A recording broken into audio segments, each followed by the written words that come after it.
biaya produksi dikumpulkan untuk pesanan tertentu, dan harga pokok produksi persatuan dihitung dengan cara membagi total biaya produksi untuk pesanan tersebut dengan jumlah satuan produk dalam pesanan yang bersangkutan. Metode harga pokok pesanan. Metode harga pokok produksi diawali dengan pencatatan biaya bahan baku, dilanjutkan pencatatan biaya tenaga kerja langsung, biaya overhead pabrik, dan barang jadi ditransfer ke bagian gudang. Karakteristik perusahaan yang produksinya berdasarkan pesanan. Yang pertama yaitu proses pengolahan produk terjadi secara khusus. Yang kedua, produk yang dihasilkan sesuai dengan spesifikasi yang diminta oleh pemesan. Adapun contoh perusahaan yang bersifat job offer, yang pertama yaitu pengemudi online, yang kedua tukang sepatu, penjahit, dosen, tukang cukur, penumpang pribadi, taksi, dosen, dan konstruksi. Selanjutnya, karakteristik lain daripada harga pemesanan yaitu perusahaan memproduksi berbagai macam produk sesuai dengan spesifikasi yang dimintai oleh pemesan. Yang kedua, biaya produksi harus dihitung berdasarkan hubungannya dengan produksi. Biaya tersebut dibagi menjadi dua, yaitu biaya produksi langsung dan biaya produksi tidak langsung. Adapun arti dari biaya produksi langsung adalah biaya komponen-komponen produksi yang berhubungan secara langsung terhadap kegiatan produksi barang tersebut. Dan adapun biaya produksi tidak langsung adalah biaya-biaya komponen tidak berhubungan secara langsung terhadap produksi barang tersebut, seperti biaya overhead pabrik dan lain-lain. Harga pokok produksi per unit dihitung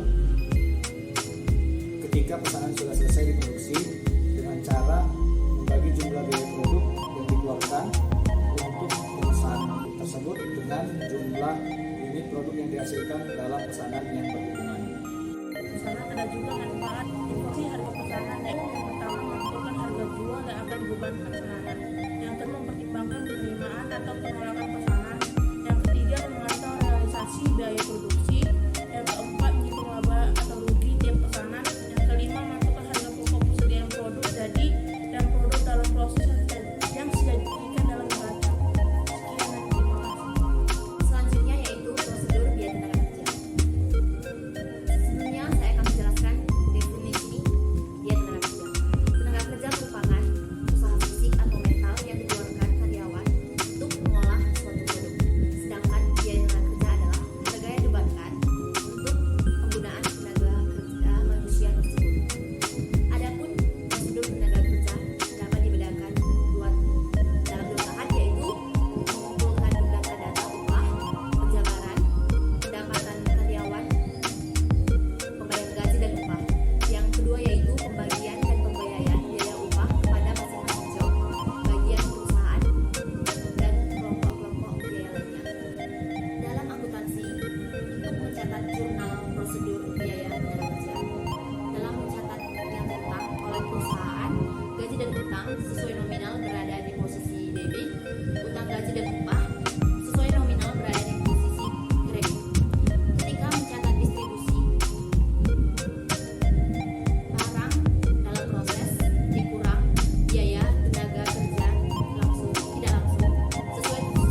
bergerak di bidang apa? Penjualan retail alat-alat listrik dan elektronik.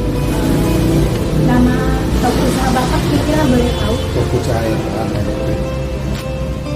Selanjutnya saya mau nanya Pak, bagaimana cara Bapak menentukan harga jual tiap produksi?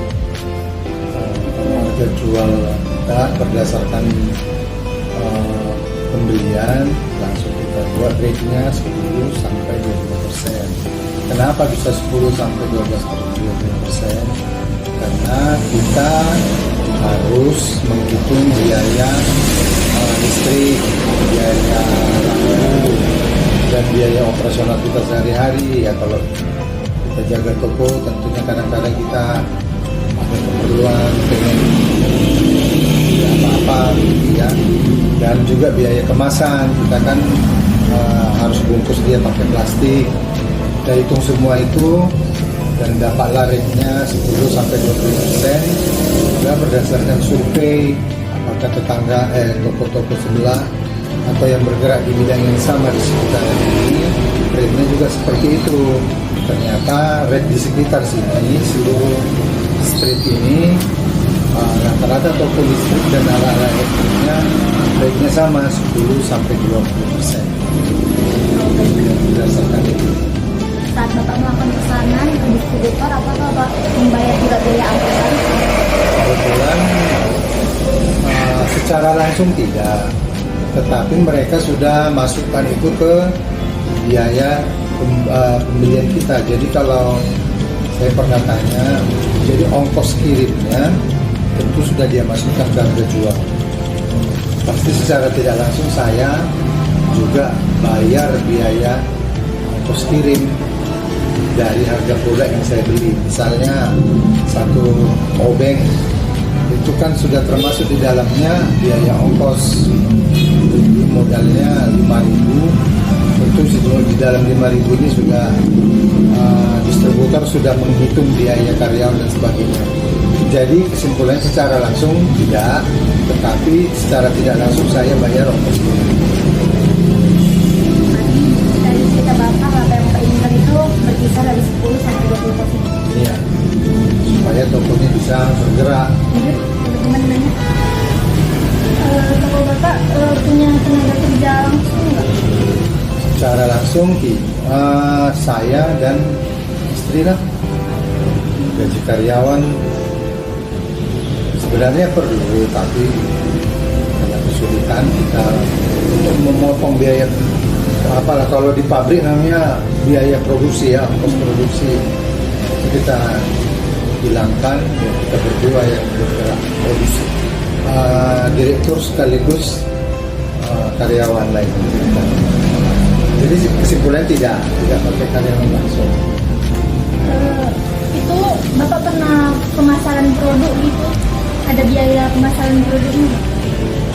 Kalau langsung sih nggak ada, cuman saya juga di marketplace dan Tokopedia dan Shopee itu ada biayanya. Kalau boleh tahu Pak, laba dari setiap pesanannya itu berapa persen?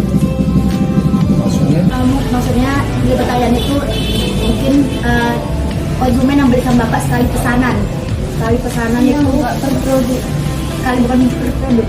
Misalnya ada yang pesan ini segini 50. Tetap aja 10-20 sampai 20%. Tetap.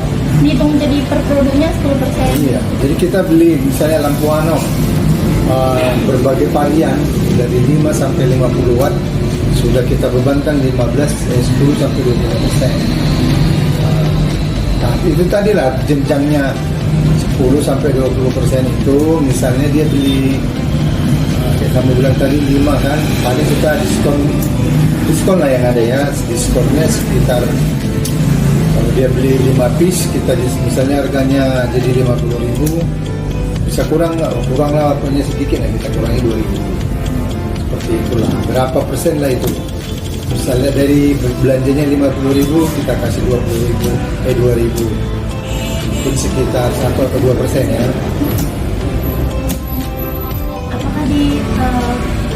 Apakah Bapak ini mengalami sebuah rugi?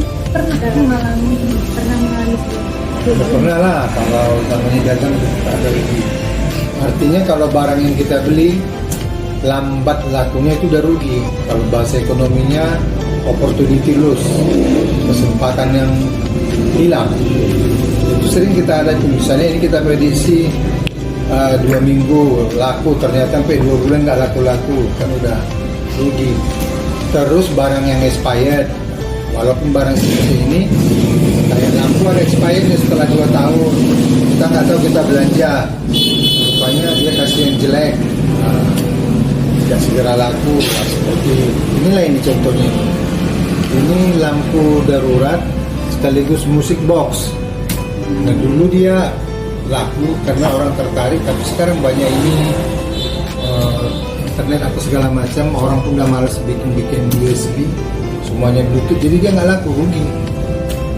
Nah itu dia, kesempatan untuk mengambil untung nggak ada lagi, dan itulah opportunity loss. Oh, tadi membahas tentang biaya pemasaran, kira-kira kisaran harganya berapa? Biaya pemasaran Bapak sendiri Biaya kita. untuk dalam memasarkan Oh, ya gimana ya, kalau biaya listrik belum pernah sih saya jumlah. Jadi biayanya ya gimana ya, harus saya hitung kembali ini kalau ditanya ini. Listrik kami 900.000 per bulan. Penyusutan akumulasi toko kalau kita nyewa kan, jadi belum pernah saya hitung.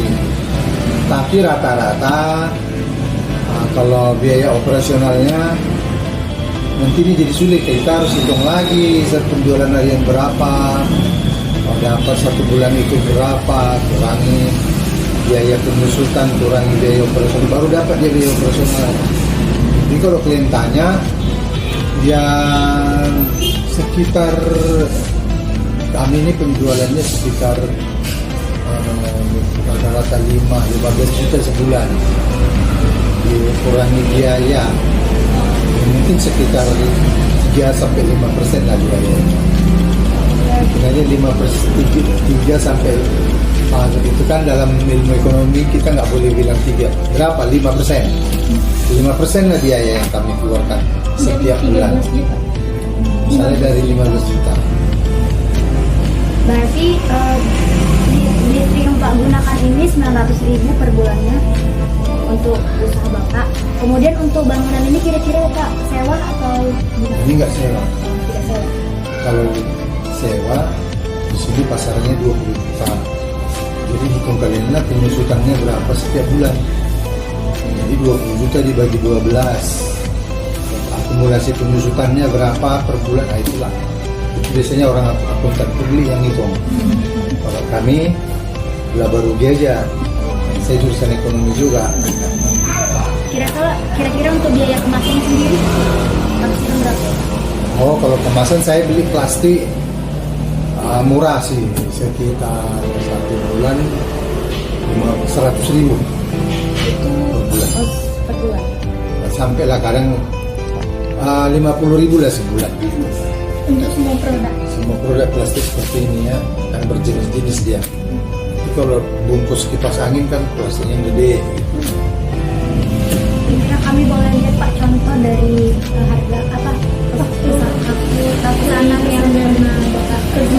Yang udah lunas atau masih Yang udah bawang merah? Ada di scan.